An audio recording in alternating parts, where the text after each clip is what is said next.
Hello friends, हमने last class में क्या पढ़ा था साइकोलॉजी में?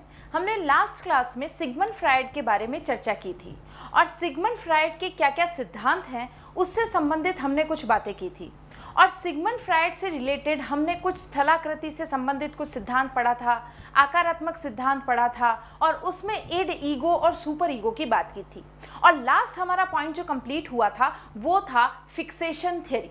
ये फिक्सेशन टर्म किसने दिया है? तो आपका जवाब होगा सिगमंड फ्रायड। फिक्सेशन मतलब क्या होता है कि एक अवस्था से दूसरी अवस्था में पहुंच जाने के बाद भी जब दूसरी अवस्था में पहली अवस्था के लक्षण दिखाई देते हैं तो उसे फिक्सेशन कहते हैं। और इसके लिए हमने एक बहुत सुंदर व्यवहारिक उदाहरण लिया था कि जब कोई महिला शादी होकर अपने पतिदेव के घर जाती हैं तो उन्हें क्या हो जाता है, कई बार कुछ लेडीज को फादर फिक्सेशन की प्रॉब्लम होती है, यानी कि वो अपनी पहली वाली अवस्था के बारे में सोच रही होती हैं कि उनके पिताजी उनकी क्या क्या जो आशाएं हैं वो फुलफिल करते थे। उनके पिताजी जब भी घर आते थे काम करके तो वो उनके लिए जलेबी लाया करते थे, रसगुल्ले लाया करते थे या डॉल लाया करते थे और उन्हें बहुत प्यार से पुचकारते थे। तो यही आदत उस महिला की बनी रहती है और शादी होने के बाद भी वो अपने पतिदेव से भी यही एक्सपेक्ट करती है कि उसके पतिदेव भी ऐसे ही बिहेव करें, ऐसे ही गिफ्ट्स लाएं जैसे उसके पिताजी लाया करते थे, क्योंकि वो अब इस अवस्था में परिवर्तन के पूरी तरह से अपने आप को उसने समायोजित नहीं किया है, अपने आप को पूरी तरह से वो अभी एडजस्ट नहीं कर पाई है। So that's why she is having a kind of feel that is called father fixation.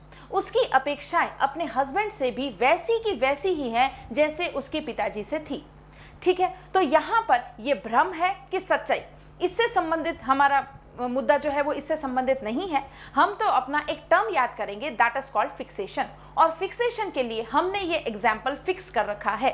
और फिक्सेशन से आप शाब्दिक अर्थ भी ले सकते हैं, यानी कि किसी अवस्था में फिक्स हो जाना। हम आगे बढ़ चुके हैं लेकिन वो जो पुरानी वाली अवस्था है वो हमारे माइंड में जब फिक्स है तो इसे हम कहेंगे फिक्सेशन। तो सिगमंड फ्रायड ने ये टर्म दिया है, मैं आपको पिछली वीडियो में ये बात कर चुकी हूँ। फिर हमने एक और बात की थी जिसको हमने कहा था libido, right? What is that libido? तो लिबिडो को डिफाइन करते हुए मैंने कहा था कि मनुष्य की मूल प्रवृत्ति सिगमंड फ्रायड के अनुसार, यहाँ पर मैं नाम लिख रही हूँ ताकि आपको फिर से याद आ जाएगा कि सिगमंड फ्रायड के अनुसार मनुष्य की मूल प्रवृत्ति सिगमंड फ्रायड ने क्या मानी है? मनुष्य की मूल प्रवृत्ति सिगमंड फ्रायड ने जो मानी है वो मानी है यौन। ठीक है, यहाँ पर यौन को सिगमंड फ्रायड ने मूल प्रवृत्ति माना है। और जब इन्होंने ये मूल प्रवृत्ति यौन को माना है तो यहाँ पर यौन को संचालित करने के लिए कुछ न कुछ ऊर्जा की आवश्यकता होती है। Some force is required to regulate this यौन मूल प्रवृत्ति। और इसी फोर्स को, इसी एनर्जी को जो यौन मूल प्रवृत्ति को संचालित करती है, उसे एक्टिवेशन जोन में लाती है, वो यौन मूल प्रवृत्ति हमने क्या बताई थी? तो इसको दूसरे कलर से मैं लिखूंगी ताकि आपको याद रहे। That is called libido. ठीक है, लिबिडो इसके फ्यूल का काम करता है ताकि ये इंजन चल सके, ताकि ये प्रक्रिया संचालित हो सके। तो इस फ्यूल को हमने नाम दिया था लिबिडो। और लिबिडो अपनी सारी शक्ति किससे प्राप्त करता है? इदम से प्राप्त करता है, इड से प्राप्त करता है। और जब ये अपनी शक्ति इड से प्राप्त करेगा, लिबिडो जो खुद एक फोर्स है, खुद एक ऊर्जा है, जिस ऊर्जा से यौन मूल प्रवृत्ति संचालित होती है, तो ये जो खुद है इसका स्रोत क्या है? इड। तो अब जब लिबिडो का स्रोत इड है तो होगा क्या? लिबिडो का स्रोत जब इड है तो यहां पर हमने इड को पहले ही परिभाषित कर चुके हैं कि इड मतलब क्या? Pleasure principal. इड मतलब क्या? Immediate satisfaction of the urges. यहां पर हमारी जो भी इच्छाएं हो रही हैं उन इच्छाओं को तात्कालिक रूप से पूर्ण करना इड का जो सिद्धांत था। इड, इसीलिए इसी को प्लेजर प्रिंसिपल भी कहा जाता है। Id is also called devil in a man. And why it is called devil in a man? Because that portion of the mind which requires immediate satisfaction of the urges. और ये urges, ये जो आकांक्षाएं होती हैं, ये जो इच्छाएं होती हैं, ये urges किससे रिलेटेड बताइए सिगमंड फ्रायड ने? These are all sexual urges. ठीक है, इन सेक्सुअल urges को तात्कालिक रूप से पूर्ण करना, उसको संतोष प्राप्त कराना, उसको सेटिस्फाई करना इड का मेन मकसद है। तो जब लिबिडो अपना मूल स्रोत इद से ले रहा है तो लिबिडो में भी क्या होगा, इसी तरह के लक्षण पाए जाएंगे। That is libido is also a kind of energy. ये भी एक प्रकार की ऐसी ऊर्जा या ईंधन है जो कैसे काम करता है, यौन मूल प्रवृत्ति को तात्कालिक रूप से पूर्ण करने के लिए ये हमेशा अग्रसर होता है। बात आपको समझ में आ रही है? हमने ऐसा फ्यूल डाला जिसकी वजह से ये जो मूल प्रवृत्ति है ये क्या हो गई, झिंगा लाला। ठीक है, इसको लगा डाला तो लाइफ झिंगा लाला। तो यहां पर ये जो फ्यूल एनर्जी है वो क्या है, लिबिडो। और लिबिडो की वजह से यौन मूल प्रवृत्ति बहुत जल्दी से सहज रूप से सेटिस्फाई हो पाती है, बिकॉज इसका जो फ्यूल है वो बहुत ज्यादा एग्रेशन लिए हुए है। और जैसे ही ये यौन मूल प्रवृत्ति, जिसको हम डिस्कस भी कर चुके हैं, which is called in English instincts, so these instincts are fulfilled regularly, instantly and immediately.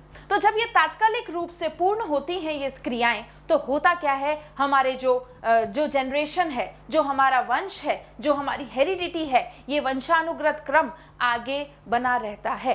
अगर ये चीज नहीं होती तो हमारा वंश प्रगति करने से रुक जाता। अगर ये प्रक्रिया नहीं होती तो हमारे समाज में आज के युग में कोई भी नहीं होता, because it requires reproduction areas, and these reproduction areas are termed as what? These reproduction areas are called sexual urges. By whom? By Sigmund Freud. Sigmund Freud ने इसे ही instinct कहा है, और इसी instinct के सहारे हमने एक वर्ड और पढ़ा था, that is called जिजीविषा, जिसको हमने कहा था जीने की तमन्ना होना। लव यू जिंदगी वाला जो कॉन्सेप्ट वाला गाना है उसको हमने इसके साथ अटैच किया था। और इसी जीवन जीने की प्रबल इच्छा को ग्रीक में क्या कहा जाता है, इरोस कहा जाता है। Eros means the God of love. यहाँ पर गॉड ऑफ लव का संबंध 14 फरवरी से बिल्कुल भी ना समझें आप। यहाँ पर गॉड ऑफ लव इरोस का मतलब आप ये समझें कि जीने की प्रबल इच्छा, जीवित रहने की प्रबल इच्छा को ही हम इरोस कहते हैं। तो मृत्यु की प्रबल इच्छा को क्या कहा जाता है, थैनेटोस कहा जाता है। इसकी भी चर्चा हम पुराने वीडियोस में कर चुके हैं। तो यहां तक आपको बात समझ में आई कि लिबिडो का मतलब क्या है, इरोस क्या है, मूल प्रवृत्ति इंस्टिंक्ट्स क्या है, और ये किसने बताया है, इंटरप्रिटेशन ऑफ ड्रीम्स 1899 में जब सिगमंड फ्रायड ने जो बुक लिखी उसमें ये सारे सिद्धांत जो हैं विस्तार से बता रखे हैं। यहां तक हमने बात समझी। उसके बाद हमने इड, ईगो, सुपर ईगो की जो कल्पना थी वो भी कर ली। हमने बात कर ली किसकी, चेतन, अर्धचेतन और अचेतन मन की चर्चा भी हम कर चुके हैं। तो अब इसके आगे हमें जो लास्ट सेगमेंट सिगमंड फ्रायड से रिलेटेड पढ़ना है, जो कि हमारे एग्जाम के लिए यूजफुल है, वो कैसा है, वो एक टेबल के रूप में है। इस टेबल से रिलेटेड आपसे जो भी क्वेश्चन पूछे जाएंगे वो कैसे होंगे, they will be completely based on facts. तो आइए देखिए ये टेबल कौन सा है जिसे हमें याद करना है और जिसमें से प्रश्न बनने की संभावना पूरी है। समझने का काम हमने पूरा कर चुके हैं और अब हम इस टेबल को देख के याद करने का काम भी कर लेंगे। देखिए अब आपको लिखना बिल्कुल नहीं है, बार बार इन वीडियोस को देखें और मैं आपको बिल्कुल विश्वास दिलाती हूं कि इन वीडियोस को देखने के बाद आपको सारी चीजें टिप्स पे हो जाएगी।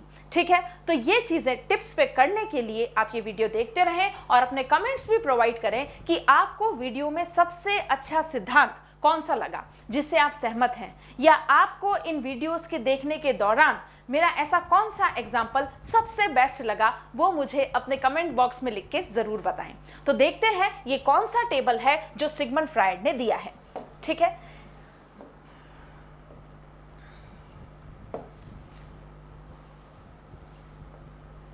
अब इस टेबल में हमें बात करनी है, ये 5 अवस्थाएं इन्होंने बताई हैं। अब 5 अवस्थाओं से रिलेटेड आप कुछ भी अपना एग्जाम्पल बना सकते हैं कि सिगमंड फ्रायड ने जो लैंगिक अवस्थाएं बताई हैं वो गिनती में कितनी हैं। एक बात तो ये हो गई। ठीक है, तो यहां पर देखिए 1 2 3 4 एंड 5। तो या आप इसको एक, जैसे मैंने याद किया है, इसको एग्जाम्पल के साथ याद कर सकते हैं और वो एग्जाम्पल है 5 स्टार। सिगमंड फ्रायड ने क्या किया, 5 स्टार खाई। तो 5 स्टार यानी कि 5 सिद्धांत दिए। किससे रिलेटेड दिए? 5 क्रम बताए, अवस्था से संबंधित, शैशव अवस्था से संबंधित, इन्फेंट से संबंधित। इन्होंने 5 अवस्थाएं, 5 स्टेजेस बताई, यानी कि 5 स्टार खाई। तो सिगमंड फ्रायड ने जो 5 स्टार खाई है उसकी ये 5 अवस्थाएं कौन कौन सी हैं? देखें, इसमें स्टेजेस लिख रखा है, आयु लिख रखा है, लिबिडो का केंद्र। अब हमें समझ में आता है what is that libido. Libido is the ऊर्जा बल, it is a force, it is the energy which regulates what? यौन मूल प्रवृत्ति। तो यहां पर लिबिडो के एरियाज हमको याद रखने हैं, ये पूछे जा सकते हैं। मुख्य विकास, मेजर डेवलपमेंट क्या हुआ है इस अवस्था में, ये याद रखना है। And next is the fixation. Fixation भी हम कर चुके हैं, अच्छे तरह से ये टर्म हमें आ चुका है। तो मेरे ख्याल से अब ये टेबल आपको याद हो जाएगा। फर्स्ट अवस्था है मुखीय अवस्था, जिसको हम इंग्लिश में, please do remember, you have to learn these terms along with the English terminology. ऐसा नहीं है कि सिर्फ और सिर्फ हिंदी ही आएगी। हाँ, प्रश्न हिंदी में आएंगे, लेकिन ऐसा हो सकता है कि आपसे इंग्लिश टर्मिनोलॉजी पूछ ली जाए। That what is the oral stage. अब इस ओरल को वो ये लिख देंगे इस तरह से, ओरल, ये लो हो गया हिंदी। अब आप वहां पर कहाँ पूछने जाएंगे कि ओरल मतलब क्या है? मुखीय है। तो ये आपको ऑलरेडी आना चाहिए कि मुखीय अवस्था यानी कि we are talking about oral stage. तो ओरल स्टेज में आयु कितनी है? 0 से लेकर 1 वर्ष तक ये जो ओरल स्टेज है ये होती। किसके अकॉर्डिंग? सिगमंड फ्रायड के अकॉर्डिंग। बच्चा जो जन्म लेता है उससे 1 साल तक ये स्टेज रहती है। इसमें होता क्या है? लिबिडो का केंद्र क्या है? मुंह, जीभ और होठ। ओरल से ही हमें पता चल रहा है कि ये सारा जो कंसंट्रेशन है, जो इसका फोकस है, वो कहां पर होगा? मुंह पर होगा। तो यहां पर मुंह, जीभ और होठ जो है ये इसके एरियाज हैं। किसके एरियाज हैं? मुखीय अवस्था। 0 से 1 वर्ष का जो बच्चा है उसकी जो मेन लैंगिक अवस्थाओं में सबसे ज्यादा फोकस किस पे रहेगा? लिबिडो का मुंह, जीभ और होठ पर। फिर देखें, अब इस अवस्था के बाद क्या होगा? उसका स्तनपान जो है वो छूट जाएगा, जो वो फीडिंग करता है वो छूट जाएगा। और फीडिंग करना अगर नहीं छूटता है तो उसका फिक्सेशन कैसा हो जाएगा? ओवर ईटिंग या फिर स्मोकिंग।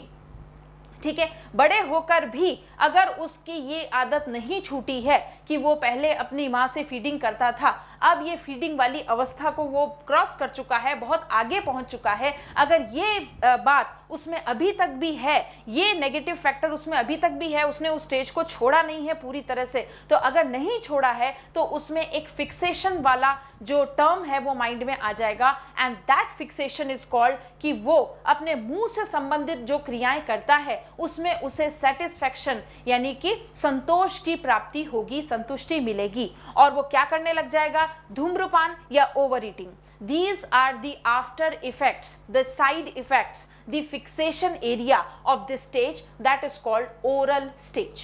समझ में आ रही है बात? वैसे तो हम इतना ज्यादा डिस्कस कर रहे हैं, लेकिन इस टेबल को सिंपली आपको याद करना है। ओरल स्टेज बच्चे की कौन सी अवस्था बताई है सिगमंड फ्रायड ने?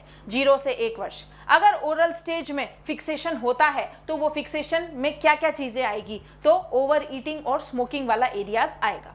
नेक्स्ट देखें, गुदीय अवस्था या एनल स्टेज। ये कब से कब तक होती है? 1 से 3 साल के बच्चे तक होती है ये एनल स्टेज, और इसमें लिबिडो का केंद्र क्या होता है? एनस। ठीक है, ये केंद्र होता है और टॉयलेट ट्रेनिंग इसमें दी जाती है। ठीक है, क्योंकि बच्चा जो है वो टॉयलेट ट्रेनिंग उसे सिखाई जाती है, क्योंकि उस टाइम पे उसका केंद्र जो है वो क्या है? वो एनस होता है। इस वजह से उसको ये सब रिलीज करने में, ये जो एक्सक्रीटा है, जो स्टूल्स हैं, इनको रिलीज करने में, पास आउट करने में बहुत संतुष्टि की प्राप्ति होती है। और अगर इस अवस्था को कंप्लीट करने के बाद भी वो इसी अवस्था में अपने आप को महसूस कर रहा है तो उसे एक अलग तरह का फिक्सेशन हो जाएगा, दैट इज कॉल्ड अव्यवस्थित। उसकी सारी चीजें जो है, जो कि इससे रिलेटेड है, किससे रिलेटेड है? टॉयलेट मैनर्स से रिलेटेड है, वो सारी अवस्थाएं जो हैं वो गड़बड़ा जाएंगी। उसके टॉयलेट मैनर्स जो हैं उसमें विकृति देखी जा सकती है। राइट? तो आपने देखा है कि जो बड़े बच्चे हैं, ठीक है, ये बड़े बच्चे भी जो है अपनी उम्र को पार कर गए हैं, इस अवस्था को पार कर गए हैं, लेकिन फिर भी यूरिनेशन प्रॉब्लम उनको रहती है कि वो बेड में ही यूरिनेशन का प्रोसेस करते हैं। तो what is that? They can not control over these areas. तो यहाँ पर ये एरियाज जो है ये अनियंत्रित हो जाते हैं और फिक्सेशन की प्रॉब्लम होती है। दैट इज कॉल्ड अव्यवस्थित, unsystematic manner of these areas can be called as fixation. Next देखें फैलिक स्टेज, जिसको हम लैंगिक अवस्था भी कहते हैं। ये कब से कब तक है? तो ये 3 से 6 वर्ष तक देखी जा सकती है। ठीक है, पहले 0 से 1, फिर 1 से 3 और अब 3 से 6। इसमें क्या होता है? इसमें सेक्सुअल ऑर्गन्स जो हैं वो लिबिडो का केंद्र होती हैं। जितने भी सेक्सुअल ऑर्गन्स एक मैन और वुमेन में होती हैं वो इस बच्चे में भी होंगी। और बालक में, शिशु में, जब ये जो सेक्सुअल ऑर्गन्स हैं, जो सेक्सुअल एरियाज हैं, उनको टच करने पर इसे संतुष्टि प्राप्त होती है। ये कब होता है? ये 3 से 6 वर्ष की अवस्था में बच्चे में पाया जाता है। अब इसमें क्या होगा? ओडिपस तथा इलेक्ट्रा ग्रंथि का समाधान हो रहा है। यहाँ पर रिजल्ट निकल रहा है कि 3 से 6 वर्ष की अवस्था में क्या हुआ करता था? उसमें ओडिपस और इलेक्ट्रो ग्रंथि का विकास हुआ और उसके बाद में इसका समाधान हुआ। विकास कैसे? कि ये जो शिशु हैं, अगर शिशु लड़का है तो उसमें एक ओडिपस कॉम्प्लेक्स डेवलप होता है। And what is that Oedipus complex? कि वो अपनी माता को बहुत ज़्यादा पसंद करने लगता है और अपनी पिता से घृणा करता है और ये चाहता है कि उसके पिताजी जो है वो साइड में हो जाए और माता जी उसे जो है वो प्रेम की नज़र से देखे और सारा का सारा प्रेम का जो हिस्सा है वो उस शिशु को प्रोवाइड करे। That is called Oedipus complex. और यही चीज़ बालिकाओं में भी पाई जाती है, शिशु में भी पाई जाती है। और उस शिशु में जब बेबी गर्ल में ये टेंडेंसी डेवलप होगी, इसको हम कहते हैं इलेक्ट्रा ग्रंथि। ठीक है, तो ये इलेक्ट्रा ग्रंथि की वजह से होता है। इलेक्ट्रो नहीं है, ये इलेक्ट्रा है। तो इलेक्ट्रा हार्मोन्स की वजह से ये होता है कि जो लड़की है, जो बेबी गर्ल है, वो अपने पिता के प्रति आकर्षित होती है और माँ को अपना राइवल समझने लगती है, अपना प्रतिद्वंदी समझने लगती है। लेकिन इस स्टेज में आते आते ये चीज़ जो है वो सॉर्ट आउट हो जाती है, समाधान हो जाता है और उसके बाद में जो रिजोल्यूशन हो जाता है, उसके बाद में वो अपनी माता जैसा बनना चाहती है। जो लड़के बेबी बॉय हैं वो अपने कैसे बनना चाहते हैं? चाइल्डहुड जो है वो अपने पिता जैसा बनना चाहते हैं। लेकिन पहले तो वो क्या कर रहे थे? घृणा कर रहे थे, नफरत कर रहे थे। उनके मन में एक प्रतिद्वंदिता की भावना थी कि जो पिताजी है ये माता को प्राप्त करने में मेरे प्रतिद्वंदी हैं, ऐसा मान रहे। लेकिन इस स्टेज में आके इस चीज़ का समाधान हो जाता है। वो जो बेबी गर्ल है वो अपनी माता जी को फॉलो करने लग जाती हैं और जो बेबी बॉय हैं वो अपने पिताजी को फॉलो करने लग जाते हैं। दैट इज कॉल्ड तादात्मीकरण। ठीक है, फिक्सेशन क्या होगा? इसमें तादात्मीकरण को अभी हम और देखते हैं। फिक्सेशन क्या होगा? फिक्सेशन होगा यौन रोग या यौन अक्षमताएं। इससे रिलेटेड बहुत सारी न्यूरो प्रॉब्लम्स हो जाती हैं, सेक्सुअल प्रॉब्लम्स हो जाती हैं, जिसको हम कहेंगे यौन अक्षमताएं। ये फिक्सेशन कब होगा? ये फिक्सेशन जब होगा जब आप इस अवस्था को क्रॉस करने के बाद भी असंतुष्ट हैं, संतुष्ट नहीं हो पाए हैं, तो इस तरह की प्रॉब्लम्स बच्चों में देखी जाती है। अब हम बात करेंगे तादात्मीकरण की। तादात्मीकरण मतलब क्या होता है कि बेबी गर्ल जो है अब अपनी माता को फॉलो करने लग गई है और जो बेबी बॉय है वो अपने पिताजी को फॉलो कर रहा है। तादात्मीकरण is also called identification in English. Identification, ठीक है, यानी कि जैसे उसके पिताजी हैं, अब वो शिशु, वो बेबी गर्ल, वो बेबी बॉय क्या करना चाहते हैं? उनके जैसा ही बनना चाहते हैं। दैट इज कॉल्ड आइडेंटिफिकेशन या तादात्मीकरण। कि जैसे जो बेबी बॉय है वो क्या करना चाहता है? बिल्कुल हूबहू अपने पिताजी जैसा बनना चाहता है, अपने पिताजी को वो आदर्श मानता है। दैट इज कॉल्ड तादात्मीकरण। और जो बेबी गर्ल है वो अपनी माँ को आदर्श मानती है, सबसे सुप्रीम मानने लग जाती है और वो उन्हीं के जैसा, उन्हीं के पद चिन्हों पर चलना चाहती है। तो दैट इज कॉल्ड आइडेंटिफिकेशन। और आइडेंटिफिकेशन का सबसे बेस्ट एग्जाम्पल आप ले सकते हैं टिकटॉक। ठीक है, इस टिकटॉक में क्या होता है? टिकटॉक में हम ऐसे लोगों की, ऐसे पात्रों की नकल करते हैं जो हमारे बहुत पसंदीदा हैं। हम उनको बहुत पसंद करते हैं, वो हमारे फेवरेट है और उन्हीं के जैसी नकल करके हम अपने आप को संतुष्ट करते हैं। जैसे कोई ऐश्वर्या राय जैसा फेस बना रहा है, कोई अक्षय कुमार जैसा फेस बना रहा है, कोई सलमान खान जैसी आवाज़ निकाल रहा है, एक्टिंग कर रहा है, कोई संजय दत्त जैसे बोल रहा है, मुन्ना भाई। तो इस तरह से, इस तरह की एक्टिंग करने से उनको मिलता क्या है? उनको मिलता है सेटिस्फेक्शन, क्योंकि वो इन लोगों को अपना आदर्श मानते हैं और आदर्श मानने के बाद वो उन्हीं के पद चिन्हों पर चलते हैं, उन्हीं का अनुसरण करते हैं और ये सब करने में उन्हें संतुष्टि प्राप्त होती है, एक सेटिस्फैक्शन मिलता है, एंड दैट इज कॉल्ड तादात्मीकरण और identification, right? So they are identifying their own personality in some other personas. वो दूसरों के व्यक्तित्व को अपने अंदर एब्जॉर्ब कर लेते हैं, आत्मसात कर लेते हैं, और ये करने में उनको बड़ा आनंद प्राप्त होता है। इसी को हम कहते हैं तादात्मीकरण। तो बालिकाएं अपनी माँ जैसा बनना चाहती हैं, तादात्मीकरण, और बालक अपने पिताजी जैसा बनना चाहते हैं, that is identification. And what is that? The same persona is reflected in your own behaviour also, right? तो इसी को हमने कहा तादात्मीकरण। नेक्स्ट देखते हैं सुप्त अवस्था। अब ये सुप्त अवस्था जो 4th स्टेज है, ये कहां से लेकर कहां तक है? ये आपके 6 to 12 ईयर्स तक चलती है।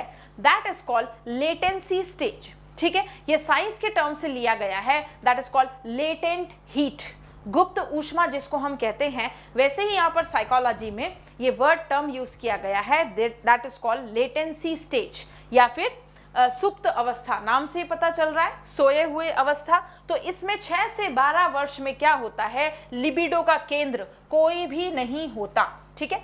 There is no areas for libido, no focus on libido. रक्षा प्रक्रमों की उत्पत्ति होती है, ठीक है? तो यहाँ पर रक्षा प्रक्रमों की उत्पत्ति यानी कि यहाँ पर सारे डिफेंसिव मैकेनिज्म अपनाए जाते हैं, और उससे होता क्या है? यहाँ पर फिक्सेशन के नाम पर भी आपको कुछ भी नहीं दिखाई देता। सिंपली आपकी जो भी बातें हैं which you feel like that is against society, आपको जो भी ऐसे तथ्य या कृत्य आपके ऐसे लग रहे हैं जो कि समाज में मान्य नहीं है, समाज के विपरीत है, तो उन लक्षणों को, उन एक्टिविटीज को, उन बिहेवियर्स को क्या कर दिया जाता है? डेविएट कर दिया जाता है, ठीक है? कैसे डेविएट कर दिया जाता है? एज दिस इज दी सुप्तावस्था लेटेंसी स्टेज। इसमें क्या होता है? गुप्त ऊष्मा जैसे इसमें भी कॉन्सेप्ट है कि जो भी आपकी नेगेटिव एक्टिविटीज हैं, उन नेगेटिव एक्टिविटीज को डाइवर्ज करके पॉजिटिव एक्टिविटीज में कन्वर्ट कर दिया जाता है। जैसे कोई बालक जो है 6 से 12 वर्ष की उम्र से गुजर रहा है और उसकी प्रवृत्ति बहुत आक्रामक है, वो बहुत ज़्यादा एग्रेसिव है, लड़ाकू विमान है, तो अब इस लड़ाकू विमान को आप क्या करेंगे? इसकी सारी ऊर्जा, इसकी सारी शक्ति को डाइवर्ट करने की कोशिश करेंगे कि इसमें एनर्जी तो बहुत है, ऊर्जा बहुत है, लेकिन ये कैसा है? आक्रामक, बहुत नकारात्मक सोच है इसकी। तो आप क्या करने की कोशिश करेंगे? उसकी एनर्जी को कहीं और डाइवर्ट करेंगे। That is to become a wrestler और अ बॉक्सर। आप उससे कहेंगे कि कुश्ती लड़ी जाए जिसमें उसकी ऊर्जा का प्रयोग होगा। तो एज अ प्रोफेशन उसको इंटरेस्ट दिलाया जाएगा इधर रेसलिंग में या बॉक्सिंग में या इस तरह की एक्टिविटीज में जिसमें कॉम्पिटिटिव स्पिरिट में एग्रेशन होना बहुत जरूरी है। तो आपने उसकी सारी एनर्जी को, सारे ऊर्जा बल को कहां पर विस्थापित कर दिया? सकारात्मक उद्देश्य के लिए आपने उससे विस्थापित कर दिया। That is called the stage of latency. That is the age of 6 to 12 years, right? I hope you are getting all these points in a very fine manner, right? जैसे जेनेटियल जो लास्ट एरिया है, हमारा last stage है जनेंद्रिय। अब ये जनेंद्रिय क्या है? 12 वर्ष के बाद ये अवस्था आती है और सेक्सुअल ऑर्गन्स जो हैं इसमें ज़्यादा एक्टिवेट होती हैं, लिबिडो का केंद्र होती हैं। फिर इसमें जो मुख्य विकास होता है वो पूर्व लैंगिक परिपक्वता, ये फुल मैच्योरिटी आ जाती है आप में कि आपका लैंगिक विकास जो है वो कंप्लीट हो चुका है। इसमें फिक्सेशन क्या होता है? कुछ भी नहीं होता है। इसमें फिक्सेशन नाम से कुछ भी चीज नहीं आपको याद रखनी है। सिंपली 12 वर्ष के बाद आपका जो सेक्सुअल डेवलपमेंट है वो पूर्ण विराम की ओर हो जाता है, यानी कि कंप्लीशन तक हो जाता है। आपको अपने सेक्सुअल ऑर्गन्स के बारे में बहुत अच्छे से जानकारी प्राप्त हो जाती है। आप उसका संतुलन बनाना सीख लेते हैं, और नहीं सीखते हैं तो कोई ना कोई फिक्सेशन की प्रॉब्लम आती है, ठीक है? तो यहाँ पर ये पूरा टेबल आपको याद करना है, इसकी स्टेजेस याद करनी है, इसके ईयर्स याद रखने हैं कि 0 से 1 वर्ष तक कौन सी अवस्था, 1 से 3 तक कौन सी, 3 से 6 तक कौन सी, 6 से 12 लेटेंसी, और इसमें फिक्सेशन वाले एरियाज कौन कौन से हैं।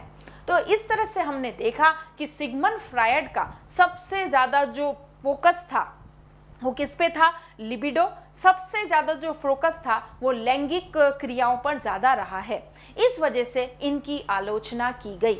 अब आपसे क्वेश्चन के फॉर्म में पूछा जा सकता है कि सिगमंड फ्रायड को जब जनक कहा जाता है तो यहाँ पर इस जनक के बाद मनोविश्लेषणवाद का स्कूल खुलने के बाद इनकी आलोचना क्यों की गई?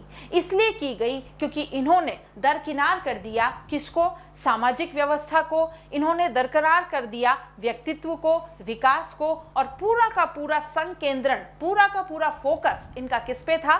सेक्सुअल जो अर्जिस है उस पे था, जो कि समाज में इतना ज़्यादा खुलकर ओपनली इसमें बात नहीं की जा सकती है। दैट्स वाई इनका ये जो मनोविश्लेषणात्मक सिद्धांत था, जो साइको एनालिटिकल थियरी थी, उसकी आलोचना की गई। That you should not focus completely on the sexual urges, rather than that you should focus on social aspects। आपको सामाजिक प्रवृत्तियों की ओर ध्यान बताना चाहिए और किस तरह से यह मनुष्य के व्यवहार को प्रभावित करता है ये बात करनी चाहिए। लेकिन आपने तो अपना पूरा सिद्धांत किस पे दे दिया? लैंगिक अवस्था पे दे दिया, जिसकी वजह से इसकी घोर आलोचना की गई। लेकिन फिर भी अगर प्रैक्टिकल तौर पे देखा जाए तो ये बात बिल्कुल सही है कि मूल प्रवृत्ति, अगर मनुष्य की यौन की मूल प्रवृत्ति ना होती तो इस संसार में शायद आज तक मानव प्रजाति का अंत हो चुका होता। इसलिए उन्होंने बताया तो सही है। तो यहाँ पर प्रॉब्लम क्या है कि यहाँ पर प्रॉब्लम ये है कि खोट हम में नहीं होती, देखने वाले के नज़रिए में होती है। नज़र में कोई खोट नहीं है, नज़रिया कैसा है उस पर डिपेंड करता है। तो यहाँ पर सिगमंड फ्रायड तो अपनी थ्योरी बताकर चले गए, जिसको हमें और एनालिसिस करना है। ये सारी चीज़ें आपको एग्जाम पर्सपेक्टिव से याद रखनी है और इनके अनुसार इनकी क्या क्या मान्यताएं हैं वो आपको याद रखनी है। फिर इनकी आलोचना क्यों हुई उसके लिए एक ही शब्द याद रखना है। इसके अलावा आपको क्या याद रखना है वो भी देख लीजिए। अब इसके अलावा आपको क्या टर्म याद रखना है? तो इसके अलावा आपको याद रखना है that Sigmund Freud theory is called first force या फिर प्रथम बल। ठीक है, ये चीज आपको याद रखनी है कि किसने बताई, किसके सिद्धांत को फर्स्ट फोर्स या प्रथम बल कहा जाता है। तो सिगमंड फ्रायड के सिद्धांत को प्रथम बल या फर्स्ट फोर्स कहा जाता है। क्यों? क्योंकि यहाँ पर सिगमंड फ्रायड द्वारा दिए गए मनोविश्लेषणवाद के सिद्धांत को क्या किया गया? इसी सिद्धांत का अन्य मनोवैज्ञानिकों पर बहुत ज्यादा प्रभाव पड़ा। ठीक है, मनोवैज्ञानिक बहुत ज्यादा इससे प्रभावित हुए। मनोविज्ञान पर भी इस मनोविश्लेषणवाद सिद्धांत का बहुत ज्यादा प्रभाव पड़ा और बहुत ज्यादा प्रभाव पड़ने के कारण मनोवैज्ञानिकों ने इस सिद्धांत को क्या कहा? प्रथम बल कहा। ठीक है, जैसे इसको याद रखने के लिए कि सिगमंड फ्रायड ने के सिद्धांत को प्रथम बल कहा गया, तो आप एग्जाम्पल के साथ याद रख सकते हैं। जैसे पूछा जाता है, आपकी जो ये ऑटोबायोग्राफिकल बुक्स होती हैं जो कि हम 10th और 12th में भरा करते हैं कि आपका फर्स्ट क्रश कौन सा था, तो यहाँ पर हम कहते हैं कि फर्स्ट साइट फर्स्ट लव हो गया, पहली नज़र में प्यार हो गया। तो फर्स्ट साइट फर्स्ट लव जो हुआ उसके बाद में आप उसको क्या कहेंगे? फर्स्ट क्रश कहेंगे। यानी कि प्यार तो हुआ, लेकिन प्यार होने के बाद में आप कौन सा वर्ड यूज कर रहे हैं? क्रश। क्रश यानी कि अब वो खत्म हो चुका है, लेकिन ये पहला प्यार जो है वो सभी को याद रहता है, अविस्मरणीय रहता है। ये बात हम सभी को पता है। लेकिन आप बहुत ज़्यादा इस रिलेशनशिप में क्या हो चुके थे? फ्राई हो चुके थे। सिगमंड फ्रायड, फ्राई हो जाना। So you were so much extremely agitated with the relationship. आप इस रिलेशनशिप में, संबंध में बहुत ज़्यादा फ्राई हो चुके थे और आपने इस फर्स्ट क्रश को क्रश कर दिया। So that is first force, प्रथम बल, first sight, first love, fry हो जाना, सिगमंड फ्रायड। तो फ्राई हो जाने के लिए आप याद रखेंगे ये फॉर्मूला, ये example, that is called first sight first love. तो यहाँ पर पहली ही नज़र में प्यार हो गया, तो इसको पहली को हम क्या कहते हैं? प्रथम। तो यहाँ पर ये प्रथम बल किसको कहा जाता है? लेकिन इस संबंध में हम बहुत ज़्यादा परेशान हो गए, बहुत ज़्यादा फ्राई हो गए, इस वजह से हमने ये रिलेशनशिप तोड़ दी। तो दैट इज कॉल्ड प्रथम बल गिवन बाय सिगमंड फ्रायड, और first force was termed for the Sigmund Freud psychoanalytical theory. इस तरह से कुछ आप अपने एग्जाम्पल भी बना सकते हैं और इन चीज़ों को याद कर सकते हैं। तो इस तरह से हमने देखा कि सिगमंड फ्रायड का सिद्धांत कितना इंटरेस्टिंग था, कितनी सारी नई बातें हमने जानी, उसमें आपको क्या क्या याद रखना है ये भी मैंने आपको पूरा का पूरा नरेट करके रिवाइज कराने की कोशिश की है। तो मेरे ख्याल से सिगमंड फ्रायड वाला कॉन्सेप्ट अगर आपको 5 मिनट के लिए बोला जाए कि आप इसके लिए कुछ कहें, 2 शब्द कहें स्टेज पर आकर, तो आप बिल्कुल आराम से बोल सकते हैं। इस हिसाब से मैंने आपको एक्सप्लेन किया है। तो अब बढ़ते हैं नेक्स्ट सिद्धांत की ओर, जो कि विकास से ही संबंधित है, और वो सिद्धांत किसका है? इरिक्सन का है। अब इरिक्सन ने अपना जो सिद्धांत दिया, उस सिद्धांत का मूल आधार क्या था? क्या उसने भी लैंगिक अवस्थाओं के बारे में ही चर्चा की? क्या उसने भी यही बताया कि ये जो लिबिडो है इसकी ही और ज़्यादा चर्चा की? या सिगमंड फ्रायड के बाद जो ये इरिक्सन भाई साहब आए हैं, तो इरिक्सन को नव फ्रायडवादी क्यों कहा जाता है? Why these scientist are called new Freudians? What is the reason behind that? ये चीज़ें हमें जाननी है, क्योंकि कथन के तौर पे भी आपसे पूछा जा सकता है। 3 कथन दे दिए कि इरिक्सन को न्यू फ्रायडियंस कहा जाता है, सत्य है कि असत्य है? इरिक्सन की किताब का नाम ये है, और तीसरा कथन, उसने यह सिद्धांत दिया। तो अब आपको जब 3 फैक्ट पता है, उसके बाद में आप एक क्वेश्चन कर पा रहे हैं, तो दैट इज व्हाट कंपटीशन। तो यहाँ पर ये सारे क्वेश्चंस बहुत इजीली सॉल्व हो जाएंगे, हंसते खेलते गुनगुनाते हुए सॉल्व हो जाएंगे। लेकिन आपको पहले इस साइकोलॉजी से प्यार करना होगा, आपको पहले इस साइकोलॉजी में इंटरेस्ट दिखाना होगा, क्योंकि जैसे ही इंटरेस्ट कल्टीवेट होता है, हमारे माइंड के जो न्यूरॉन्स, न्यूरोट्रांसमीटर होते हैं, वो बहुत ज़्यादा एक्टिवेशन जोन में आ जाते हैं। So whenever these neurotransmitters are in activation zone, you can learn more. यानी कि अधिगम की जो दर है, अधिगम की जो रेट है, वो बहुत ज़्यादा स्विफ्टली मूवेबल हो जाती है, स्विफ्टली मूव करने लग जाती है। तो यहाँ पर हमने सिगमंड फ्रायड का सिद्धांत देखा। तो देखिए आगे चल के हम देखते हैं ये इरिक्सन ने क्या सिद्धांत दिया, इसे क्या कहा जाता है, इसकी बुक का नाम क्या है। लेकिन इसी के साथ साथ मैं आपसे भी अपेक्षा करूंगी कि आप कमेंट बॉक्स में मुझे ज़रूर बताएंगे कि इन सारे पूरे वीडियोज़ में आपको कौन सा एग्जाम्पल मेरा दिया हुआ सबसे बेस्ट लगा। और अगर आपको ये चीज़ें मेरे साथ याद हो रही हैं, तो ये सबसे बड़ा कॉम्प्लीमेंट होगा मेरे लिए। इसके लिए भी ज़रूर कमेंट बॉक्स में लिख के बताएं। तो नेक्स्ट देखते हैं हमारा कौन सा सिद्धांत है। इरिक्सन का सिद्धांत है, उनके सिद्धांत का नाम क्या है, कौन सी बुक लिखी, ये जानते हैं। चलिए तो नेक्स्ट सिद्धांत हम देखते हैं इरिक्सन का सिद्धांत। ये इरिक्सन का सिद्धांत क्या है, ये बहुत ही इंटरेस्टिंग है, आपको जानने में अच्छा लगेगा कि इरिक्सन ने मुख्यतः क्या बताया है। तो इरिक्सन का जो सिद्धांत है, उसमें सबसे पहला पॉइंट आता है कि इनके सिद्धांत को कहा क्या जाता है। So that is called psychosocial सिद्धांत, यानी कि मनोसामाजिक सिद्धांत। ठीक है, सबसे पहला पॉइंट हमें जो याद रखना है कि इरिक्सन के सिद्धांत का नाम क्या है। इनके सिद्धांत का नाम है मनोसामाजिक सिद्धांत। याद करने की बात है। फर्स्ट पॉइंट हमारा कंप्लीट। सेकंड पॉइंट में देखें हमें क्या याद रखना है। तो सेकंड पॉइंट में हमें याद रखना है कि ये जो इरिक्सन भाई साहब थे, ये कौन थे? ये नव फ्रायडवादी थे, नव फ्रायडवादी। He was the Neo-Freudians. Now, who were the scientists or the persons or the psychological instructors who were called as Neo-Freudians? ये नव फ्रायडवादी व्यक्ति जो थे, ये कैसे व्यक्ति थे?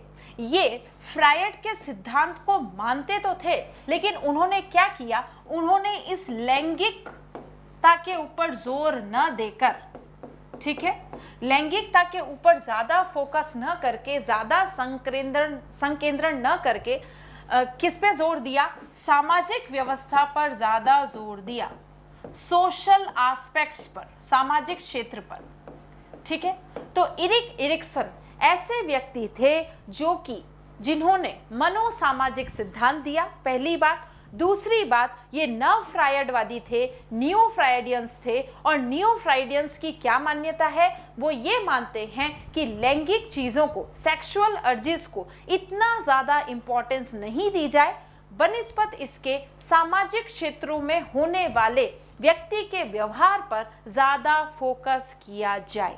So all these persons were called नव फ्रायडवादी। तो इरिक्सन भी क्या थे? नव फ्रायडवादी थे। अब आपको समझ में आई है ये बात कि ये नव फ्रायडवादी लोग कौन हैं। ये फ्रायड को मानते तो हैं, लेकिन फ्रायड का जो सिद्धांत है, कौन सा सिद्धांत, कि यहाँ पर लैंगिकता पर ज्यादा महत्व न देकर, ज्यादा जोर न देकर किसको ज्यादा महत्व दिया जाता है, सामाजिक क्षेत्र को दिया जाता है। और स्वाभाविक सी बात है कि समाज में कौन रह रहा है, व्यक्ति, बालक। तो ये जो व्यक्ति और बालक रह रहे हैं, इनका विकास कैसे होगा, हमने अपनी टॉपिक की स्टार्टिंग में ही किया था कि विकास इक्वल टू वंशक्रम इनटू वातावरण। यही तो चीज हमने की थी, जो किसने कहा है, वंशक्रम इनटू वातावरण का गुणनफल ही विकास है, ये कहा है वुडवर्थ ने, राइट। ये चीज हम याद कर चुके हैं। तो अब यहाँ पर सामाजिक क्षेत्र पर अगर आप ज्यादा महत्वपूर्ण इसे बता रहे हैं, तो सामाजिक क्षेत्र से का संबंध हमें किससे अंतर संबंधित करना पड़ेगा, किससे कोरिलेट करना पड़ेगा, मनोसामाजिक सिद्धांत। यानी कि we have to correlate the society aspects as well as the correlation with the human being mind। यहाँ पर मानव का व्यवहार, मानव का विकास, मानव का माइंड की अंतरक्रिया किससे हो रही है, समाज में हो रही है। और जब मानव की अंतरक्रिया समाज से होगी, इंटरैक्शन होगा, तो क्या होगा, there will be the outcome that is called development. तो उसी को हम शुद्ध रूप से शुद्ध गाय का देसी घी कहेंगे, बिल्कुल नहीं, शुद्ध गाय का देसी घी नहीं होता है, देसी घी शुद्ध गाय का, ठीक है, शुद्ध गाय का देसी घी या शुद्ध देसी घी शुद्ध गाय का। ये वर्तनी शुद्धि में, आपके वाक्य शुद्धि में इस तरह के सेंटेंसेस आते हैं। तो यहाँ पर आपको डिसाइड करना है कि शुद्ध कौन है, शुद्ध गाय है कि शुद्ध घी है, इस बात को आप डिसाइड करें। तो यहाँ पर ये जो सामाजिक क्षेत्र है, इसी सामाजिक क्षेत्र की जब इंटरैक्शन होता है, किससे इंटरैक्शन होता है, अंतरक्रिया होती है, किससे अंतरक्रिया हो रही है, व्यक्ति के मस्तिष्क की मनोसंरचना से, मनोसामाजिक ना, तो यहाँ पर साइकोलॉजिकल जो एरियाज आपके माइंड के हैं वो, प्लस इनका इंटरैक्शन हुआ सामाजिक क्षेत्र में। तो इस तरह का जब अंतरक्रिया होगी, उसी को आप कहेंगे 100% या 24 कैरेट गोल्ड विकास हो चुका है। और इसे बताने वाले कौन महोदय थे, तो the personality related to it was called Erik Erikson. Erik Erikson का मनोसामाजिक सिद्धांत, और ये क्या थे, नव फ्रायडवादी थे। नेक्स्ट देखें, नेक्स्ट हमें इसमें क्या याद रखना है, तो नेक्स्ट हमें इनकी बुक याद रखनी है, childhood and society. Childhood and society, this was the name of the book, childhood and society. किसमें है, ईयर याद रखने की इतना ज़रूरत नहीं है, लेकिन फिर भी एक रफली फिगर मैं लिख रही हूँ, 1950 में इन्होंने ये बुक लिखी, चाइल्डहुड एंड सोसाइटी। और इसी चाइल्डहुड एंड सोसाइटी में इन्होंने बताया विकास की 8 अवस्थाएं होती है, ठीक है, विकास की कितनी अवस्थाएं होती हैं, 8 अवस्थाएं होती हैं। There are in completion 8 stages of development. ये किसने बताया, इरिक इरिक्सन ने बताया। कौन सी बुक में बताया, चाइल्डहुड एंड सोसाइटी में बताया कि विकास की कंप्लीट 8 अवस्थाएं हैं। और इन्होंने क्या चीज बताई, तो इन्होंने एक चीज और बताई, बहुत सारी चीजें बताई, एक चीज नहीं। तो यहाँ पर 4th पॉइंट की तरह से हम याद रख सकते हैं कि इन्होंने बताया कि सिगमंड फ्रायड ने जो विकास की 5 अवस्थाएं बताई हैं, उसका एक्सटेंशन कॉर्ड ये लेके आए, ठीक है, थोड़ा सा विस्तार किया और सिगमंड फ्रायड की थ्योरी को ही आगे विस्तृत चर्चा करते हुए इन्होंने बताया कि डेवलपमेंट जो होता है, उसकी जो विकास की अवस्थाएं हैं, उसके जो स्टेजेस हैं, वो सिर्फ 12 वर्ष के बाद तक न रहकर कहाँ तक और एक्सटेंड करी, टिल 65 ईयर्स ऑफ एज। यानी कि इन्होंने जो है ब्रह्मचारी आश्रम, गृहस्थ आश्रम, वानप्रस्थ और अरण्यक, इन सारे आश्रमों का सम्मिश्रण करके विकास की अवस्थाएं बताई कि विकास की अवस्थाएं केवल मात्र इन्फेंसी और चाइल्डहुड से रिलेटेड न होकर it is related to your complete wholesome life span of a person can be included, can be called as development. इसे ही विकास कहा जाता है कि आप इस विकास को सिगमंड फ्रायड द्वारा बताए गए सिद्धांत के अनुसार सीमित न कर इसका जो क्षेत्र है वो बहुत व्यापक है। और कितना व्यापक है, 65 वर्ष की आयु तक भी ये जो विकास का क्रम है ये चलता रहता है, अवस्थाएं आती रहती है, आप इन अवस्थाओं से गुजरते हैं और कुछ न कुछ अनुभव प्राप्त करते हैं। ये किसका बताना था? ये इरिक इरिक्सन का बताना था। अभी हमने देखा कि सिगमंड फ्राइड की थ्योरी में हमने 5 लैंगिक अवस्थाएं सीखी, ठीक है। 12 वर्ष के बाद तक ये जो सेक्सुअल डेवलपमेंट हो जाता है वहां तक सीखा, लेकिन इनका क्षेत्र जो था वो संकुचित क्षेत्र था, सीमित था। लेकिन इरिक इरिक्सन का जो विकास का दायरा है, जो क्षेत्र है, वो अत्यंत व्यापक है। इन्होंने बताया कि विकास का जो क्षेत्र है इसका क्रम 65 वर्ष की अवस्था तक चलता रहता है। अब इससे संबंधित हमें क्या क्या बातें सीखनी है, एग्जाम्पल्स के तौर पर, प्रश्नों के तौर पर आपके सामने क्या पूछा जा सकता है, वो हम डिस्कस करने वाले हैं। But I guaranteed you that it will be very interesting to learn that what is propounded by Erik Erikson. तो यहाँ तक ये पॉइंट्स आपको याद हुए कि इसे नव फ्रायडवादी क्यों कहा जाता है, इसके थ्योरी का नाम क्या है, इसने बुक कौन सी लिखी और फ्रायड की थ्योरी को इसने और कैसे मॉडिफाई किया और कैसे परिष्कृत किया। तो इस तरह से परिष्कृत किया कि इसने अपने विकास की अवस्थाएं 65 वर्ष की उम्र तक बताई हैं। यहां तक समझ में आया? तो चलिए आगे चलते हैं। तो हमने देखा कि सिगमंड फ्रायड ने कितनी अवस्थाएं बताई हैं, इसने 8 अवस्थाएं विकास की बताई है। यहां तक बात हम कर चुके हैं कि सिगमंड फ्रायड ने विकास की 8 अवस्थाएं बताई। अब इसको ध्यान से समझिएगा कि प्रत्येक अवस्था का अपना एक नियम होता है। इसका एक नियम होगा, इसका एक नियम होगा, इसका एक नियम, इसका एक नियम। प्रत्येक अवस्था का अपना एक नियम होता है, जिस नियम को हम क्या कहेंगे? प्रत्येक अवस्था एक विशेष नियम द्वारा नियंत्रित होती हैं। They are controlled, each stage is controlled, या फिर इसको नियंत्रण लिख सकते हैं आप। हर अवस्था नियंत्रित होती है, it is controlled by the principle. हर अवस्था जो है वो एक विशेष नियम द्वारा, it is controlled by some rules. हर अवस्था जो नियम द्वारा नियंत्रित होती है उसे कहा जाता है epigenetic principle, epigenetic principle, right. थोड़ा साइंस का वर्ड है, इसको मैं हिंदी में भी लिखूंगी, don't get panic. Epigenetic principle, और इसको एक एग्जाम्पल से भी समझाऊंगी ताकि आपको याद रहे। एपिजेनेटिक प्रिंसिपल आपको लिखना है, उसके बाद आपको लिखना है क्या, उसके बाद आपको इसका हिंदी वर्जन भी लिखना है। इसे कहा जाता है पश्चजात का सिद्धांत। कौन सा सिद्धांत? पश्चजात का सिद्धांत। अब ये पश्चजात का सिद्धांत या एपिजेनेटिक प्रिंसिपल क्या कहता है? इरिक इरिक्सन ने बताया कि विकास की 8 अवस्थाएं होती हैं, प्रत्येक अवस्था एक नियम द्वारा नियंत्रित की जाती है और उसी नियम को एपिजेनेटिक प्रिंसिपल कहा जाता है। कैसे? जैसे कि अगर हम मंगल ग्रह पर जाएं तो क्या पजामा टी शर्ट में जा सकते हैं कि हाँ भाई हम तो ऐसे ही घूमने आए थे, रात का खाना खाया था तो डाइजेस्ट नहीं हो रहा था, तो we are just wandering on the Mercury और मार्स। क्या हम ऐसा कर सकते हैं? नहीं। वहां पर जाने के कुछ विशेष नियम लागू होते हैं।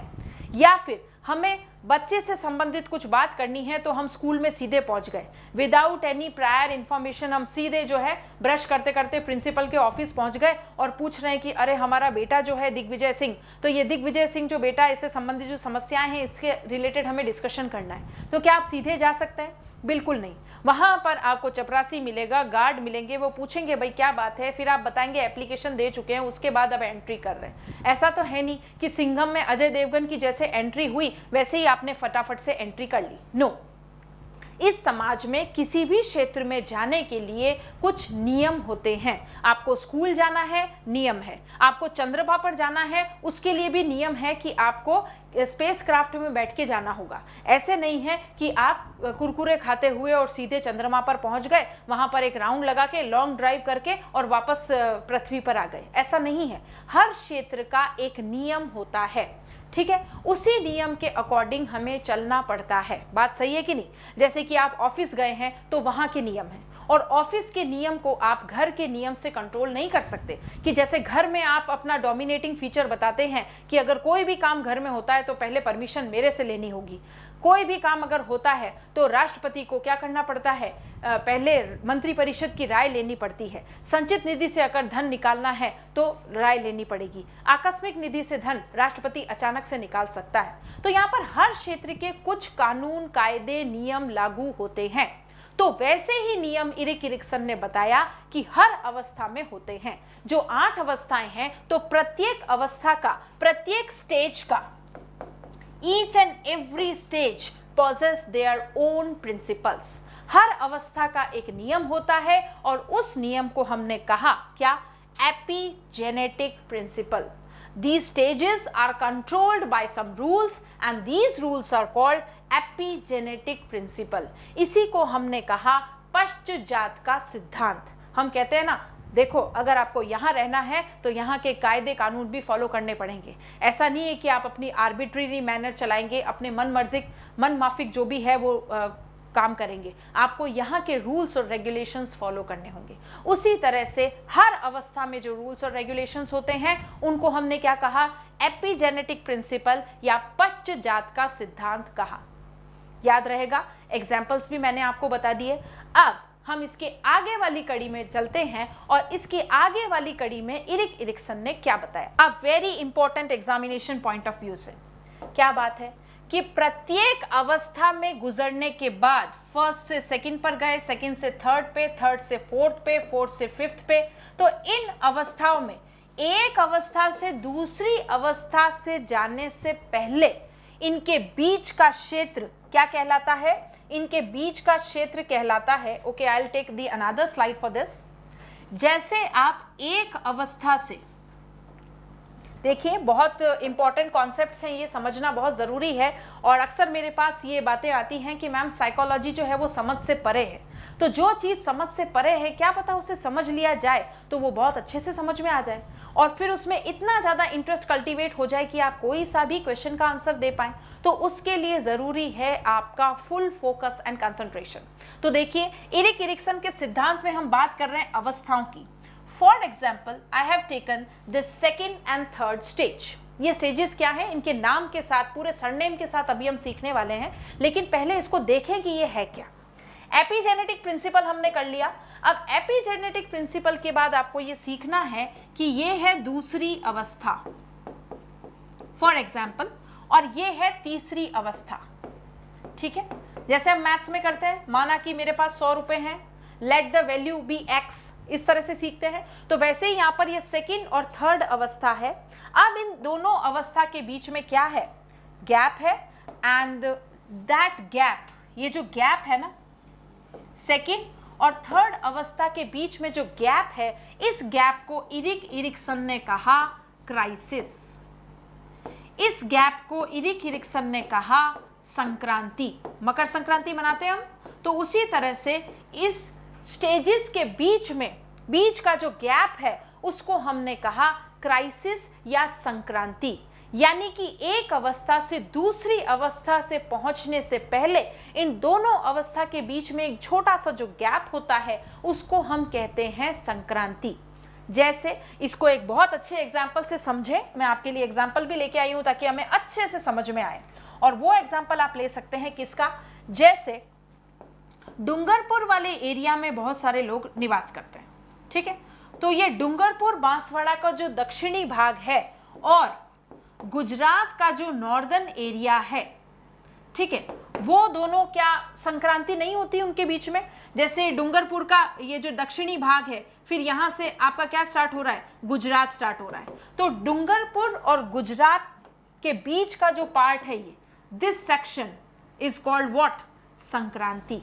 इसे ही क्राइसिस कहा जाता है। और आपने देखा है कि डूंगरपुर के दक्षिणी भाग में रहने वाले लोग, जिनका थोड़ा बहुत सामंजस्य गुजरात के एरिया से जो लाइन लग रही है, वहां के लोग गुजराती बोलते हुए मिलेंगे। ऐसा क्यों? क्योंकि यहाँ पर इस एरिया को हमने कहा क्राइसिस या संक्रांति। बात समझ में आ रही है? दो अवस्थाएं, दोनों अवस्थाओं के बीच में संक्रांति, और ये संक्रांति क्या है, it is a little minor gap. और इस लिटिल माइनर गैप को हमने संक्रांति कहा, यानी कि इट विल बी द सम्मिश्रण of what, second and third stage. Third stage की शुरुआत है और सेकेंड स्टेज का अंत है।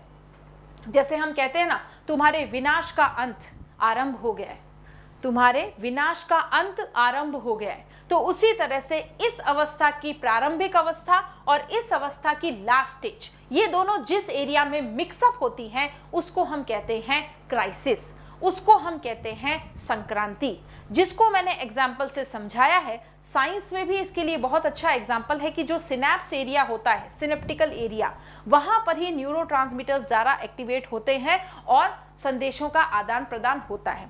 लेकिन ये चीज़ें आपके लिए थोड़ी सी टफ होंगी, इसलिए मैं ऐसा एग्जाम्पल लेके आई हूँ जो हमारे रीट वाले बच्चों के लिए बहुत कॉमन है, और बहुत सारे बच्चे ऐसे होंगे भी जो डूंगरपुर के दक्षिणी भाग में निवास करते हैं, और यही गुजरात की सीमा भी इस डूंगरपुर से टच होती है। उस पर्टिकुलर एरिया वाले लोग जो हैं वो अच्छे से गुजराती बोलते हैं।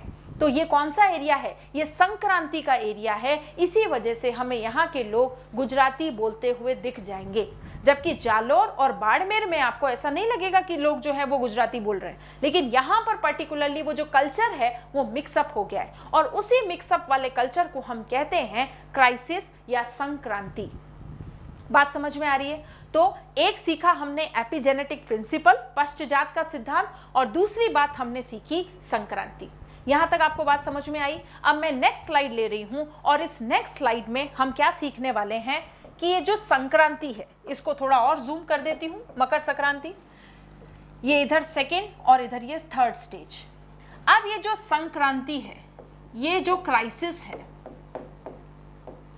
इस क्राइसिस के हमेशा दो रिजल्ट्स हो सकते हैं।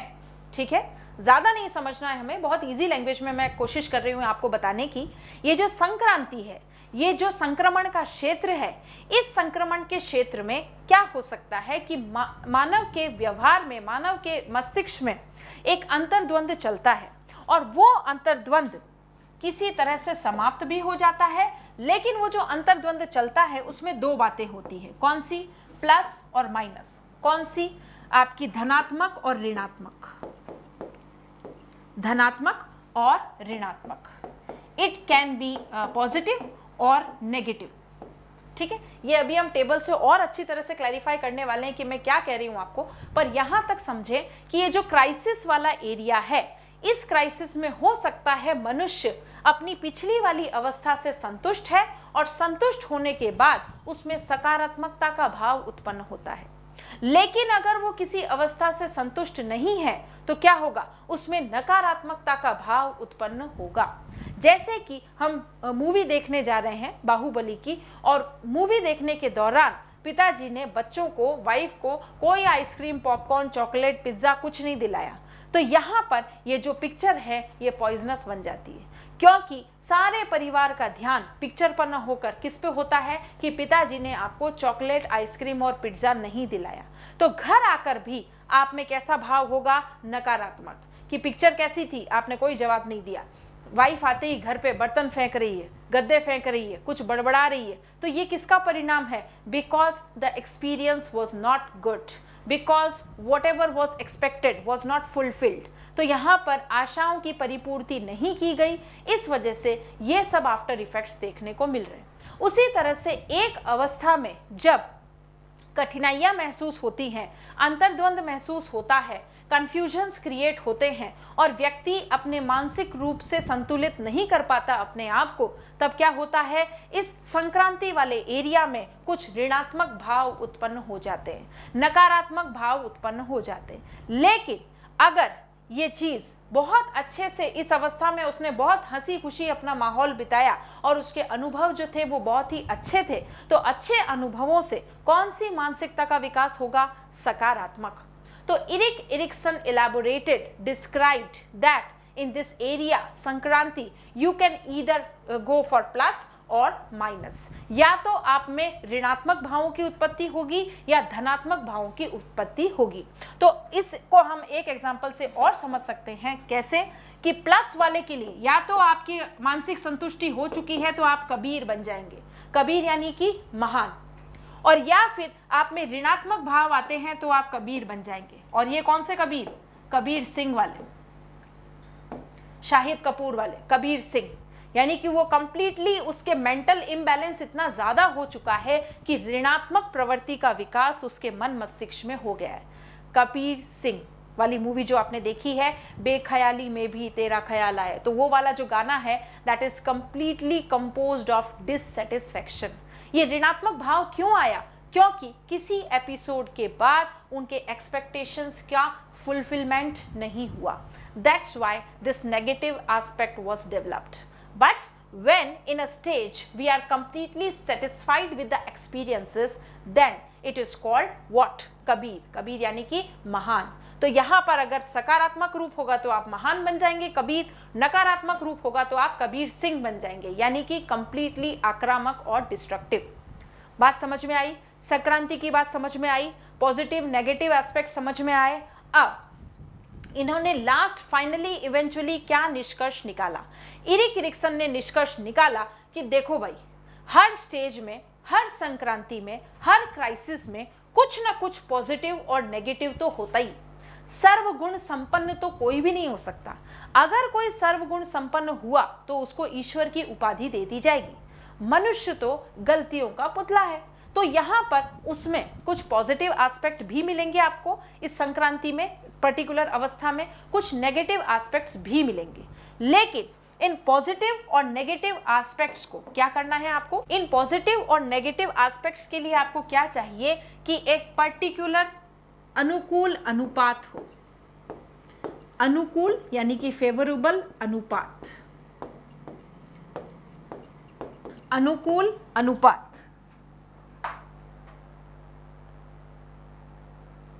ठीक है, इसको मैंने इंग्लिश में कहा है अनुकूल अनुपात को फेवरेबल, सॉरी मैं यहां लिख देती हूं आपके मिक्सअप नहीं हो जाए कहीं। अनुकूल अनुपात को ही कहा गया है favourable ratio, favourable ratio, right. तो अब ये क्या कहना चाह रहे हैं फेवरेबल रेशियो में? इरिक इरिक्सन ये बताना चाह रहे हैं कि अगर कोई सर्वगुण संपन्न है तो वो ईश्वर बन जाएगा, और अगर मनुष्य है तो हर मनुष्य में हर अवस्था में पॉजिटिव और नेगेटिव दोनों एस्पेक्ट्स देखे जा सकते हैं। भाई कुछ प्लस भी होता है और माइनस भी होता है, लेकिन हमें करना क्या है कि हमारे जो प्लस का अनुपात है वो ज़्यादा होना चाहिए और जो माइनस का अनुपात है वो कम होना चाहिए। इसी को ही उन्होंने नाम दिया अनुकूल अनुपात, यानी कि फेवरेबल रेशियो। सब में गुण और अवगुण दोनों होते हैं, एक अवस्था में भी गुण और अवगुण दोनों पाए जाते हैं, लेकिन व्यक्ति को क्या करना है? सामंजस्य स्थापित करना है। किसमें सामंजस्य स्थापित करना है? कि प्लस वाली चीजें ज्यादा होनी चाहिए और माइनस वाली चीजें कम होनी चाहिए। इसी को हमने कहा अनुकूल अनुपात। इसी को इरिक इरिक्सन ने नाम दिया फेवरेबल रेशियो। बात समझ में आ रही है? तो हमने क्राइसिस देखा, हमने 8 अवस्थाएं देखी, हमने उनके बारे में चर्चा की। क्राइसिस के बाद हमने एपिजेनेटिक प्रिंसिपल सीखा। क्राइसिस के बाद हमने इस अनुकूल अनुपात को समझा। क्राइसिस के बाद हमने ये सीखा कि क्राइसिस कितने तरह का हो सकता है, इधर पॉजिटिव और नेगेटिव, और पॉजिटिव और नेगेटिव को हमने एग्जाम्पल के माध्यम से सीखा कि इधर कबीर और कबीर सिंह। ठीक है, तो each stage has its particular norms, each stage has its dos and don'ts. ठीक है, तो यहाँ पर ये डूज एंड डोंट्स के बीच में क्या होना चाहिए? प्रॉपर संतुलन जब स्थापित हो जाता है तो हमारे व्यक्तित्व का विकास हो जाता है। This is all about the principle related to designated by Erik Erikson. ये पूरा सिद्धांत मैंने कुछ पॉइंट्स के माध्यम से आपको समझाया है कि मनोसामाजिक सिद्धांत में इरिक इरिक्सन ने क्या बताया। उसने मूलतः ये बताया। अब इसी चीज को हम एग्जीक्यूट करेंगे, कार्यान्वित करेंगे इनके चार्ट, बताए हुए चार्ट के द्वारा। ठीक है, यहाँ पर ये चार्ट जो है वो आलू चार्ट की बात नहीं हो रही है। चार्ट मतलब इन्होंने जो चार्ट बनाया 65 वर्ष की अवस्था, तो जो चार्ट बनाया वो हम सीखेंगे, और कौन सी आयु में क्या संक्रांति होती है ये हमें आना बहुत ज़्यादा ज़रूरी है। तो चलते हैं इनके बताए हुए चार्ट पर, डायग्राम पर, जिससे क्वेश्चन पुटअप होने की संभावना बहुत ज़्यादा है। लेकिन उससे पहले हमें ये सिद्धांत पूरा समझ में आना चाहिए। तो इस सिद्धांत का निष्कर्ष क्या निकला कि जैविक परिपक्वता और समाज में जब अंतरक्रिया होती है, ठीक है, समाज में और जब जैविक परिपक्वता ये दोनों आपस में अंतरक्रिया करते हैं, उसी से विकास संभव हो पाता है। इसी को इन्होंने नाम दिया मनोसामाजिक सिद्धांत। आ रहा है समझ में? तो चलिए देखते हैं ये कौन सा चार्ट है।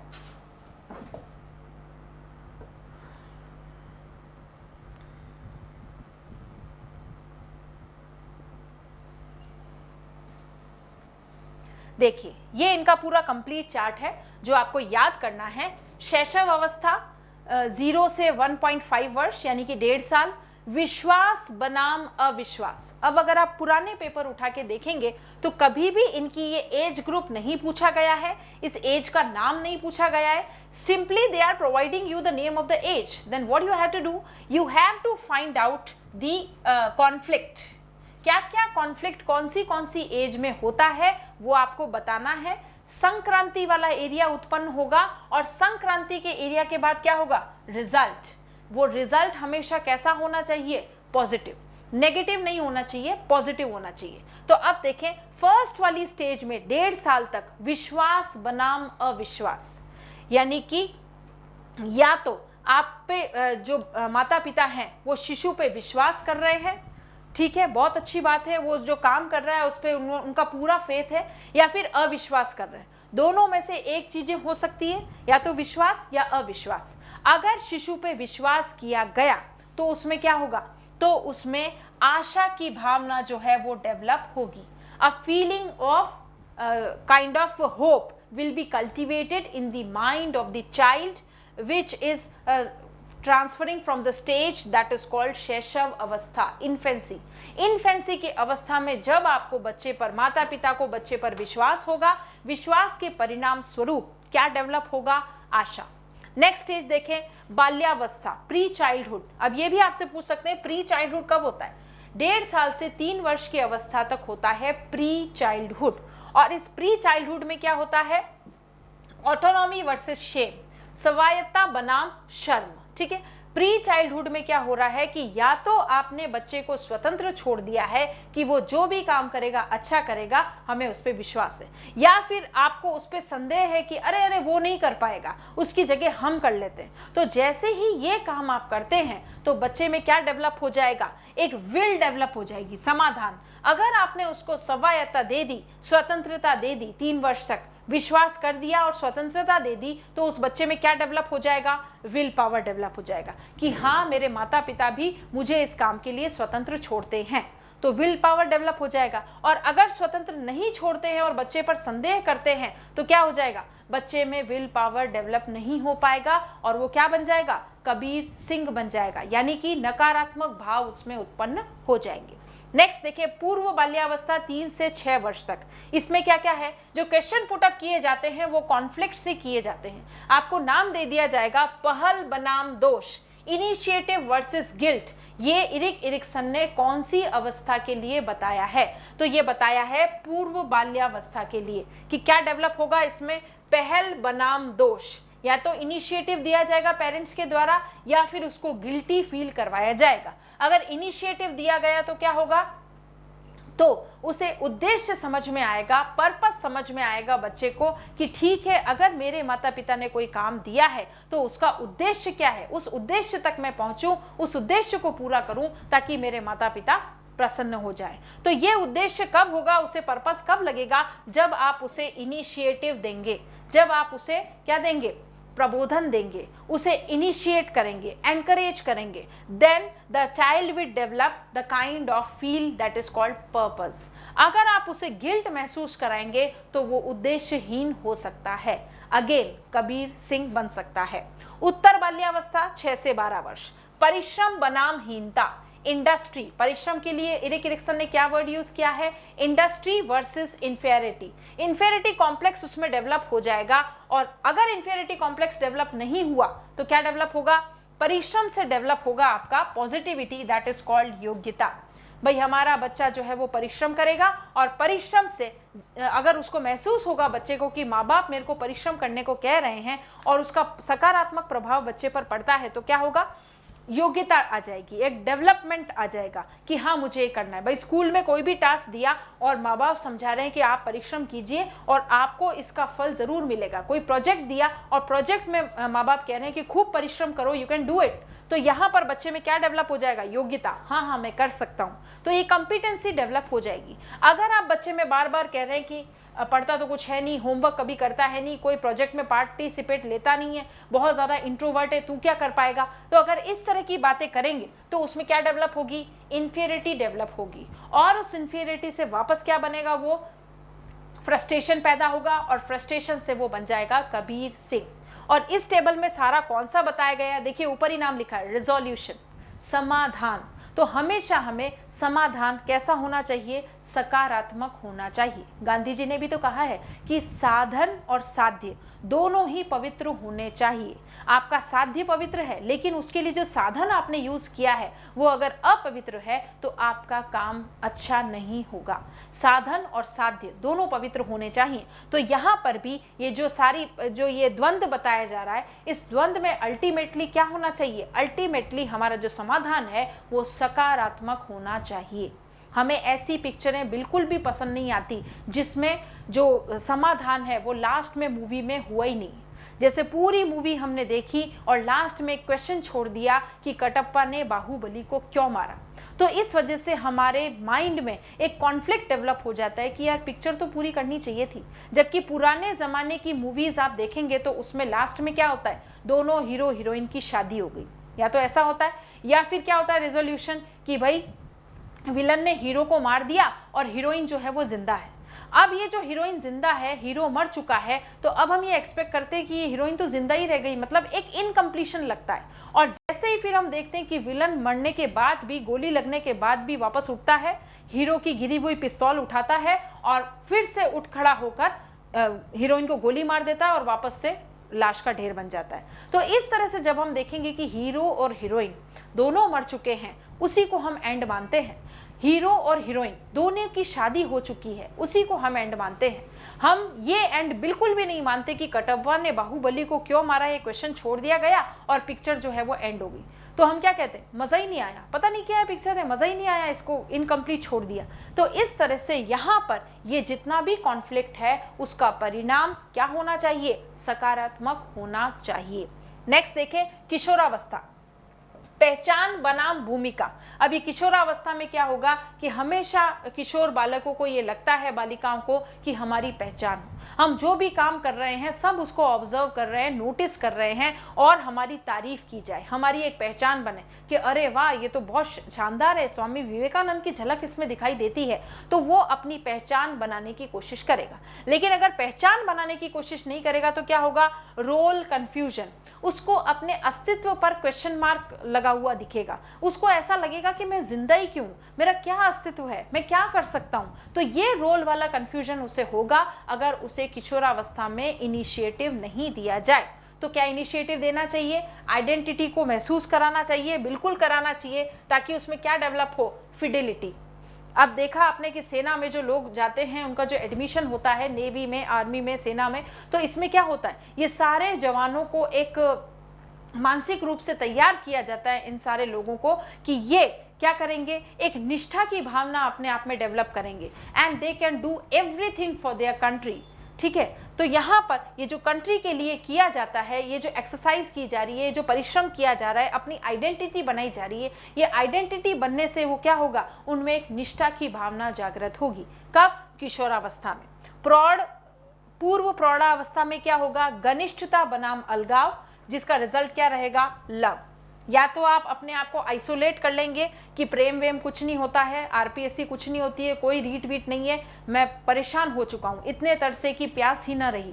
तो यहाँ पर अगर वो वाली भावना है तो आप में क्या डेवलप हो जाएगा? आइसोलेशन। आप अपने आप को समाज से अलग कर लेंगे। लेकिन ऐसा भी तो हो सकता है कि आपको बहुत ज़्यादा इंपॉर्टेंस दी जाए पूर्व प्रौढ़ावस्था में, जो कि 20 से 35 वर्ष है, उसमें आपका रीट में सिलेक्शन भी हो गया, शादी भी हो गई और आपके टाबर भी हो गए, तो आप बहुत ज़्यादा खुश होंगे। एक समाज के प्रति एक इंटीमेसी की भावना डेवलप होगी कि मुझे समाज में अपने कर्तव्यों का पालन करना है, उनका निर्वहन करना है। तो एक इंटीमेसी डेवलप होगी और लोगों के प्रति क्या डेवलप होगा?